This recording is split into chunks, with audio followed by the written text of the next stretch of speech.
মধ্যপ্রাচ্যে রাশিয়া ও ইরানকে কোণঠাসা করার পায়তারা করছে যুক্তরাষ্ট্র। অঞ্চলটিতে নতুন একটি করিডোর তৈরির মাধ্যমে ইরানের জাতীয় নিরাপত্তা ও দেশটির সাথে রাশিয়ার কৌশলগত সম্পর্কের উপর আঘাত করার ষড়যন্ত্রে জড়িত মার্কিন প্রশাসন ও ইসরায়েল, এমন অভিযোগ করেছেন ইরানের সর্বোচ্চ ধর্মীয় নেতা আয়াতুল্লাহ আলী খামেনির একজন জ্যেষ্ঠ উপদেষ্টা।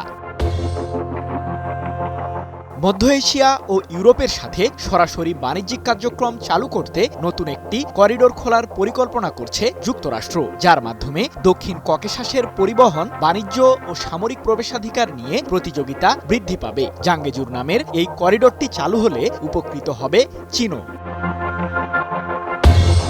তবে এই করিডোরের সম্পূর্ণ বিরোধিতা করছে ইরান, কারণ এর নেপথ্যে রয়েছে মার্কিন প্রশাসন ও ইহুদিবাদীদের গভীর ষড়যন্ত্র। করিডোরটি চালু করার মাধ্যমে ইরানের ঐতিহাসিক ঐক্য ও সাংস্কৃতিক সম্পর্কে ফাটল ধরাতে চায় ইহুদিবাদীরা, এমনটি জানিয়ে খামেনির জ্যেষ্ঠ উপদেষ্টা আলী আকবর বেলায়েতি বলেন, যুক্তরাষ্ট্র ও ইসরায়েল সম্মিলিতভাবেই আমাদের জাতীয় নিরাপত্তা হুমকির মুখে ঠেলে দেওয়ার ষড়যন্ত্র করছে। জাঙ্গেজুর করিডোরের মতো পরিকল্পনা বৃহত্তর ভূরাজনীতির অংশ।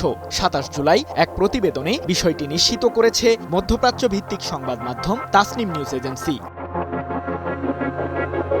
ইরানের জাতীয় নিরাপত্তা দেশটির সর্বোচ্চ অগ্রাধিকার জানিয়ে বেলায়েতি আরও বলেন, এই করিডোর চালু করার পেছনে পশ্চিমাদের উদ্দেশ্য হল আমাদের প্রতিরোধ অক্ষকে দুর্বল করা, ককেশাসের সাথে ইরানের যোগাযোগ বিচ্ছিন্ন করা। এছাড়াও এই অঞ্চলের দক্ষিণ অংশে ইরান এবং রাশিয়ার উপর স্থল অবরোধ আরোপ করা। বসুন্ধরা টিস্যু, অশুদ্ধতার বিরুদ্ধে এক বিন্দুও ছাড় নয়।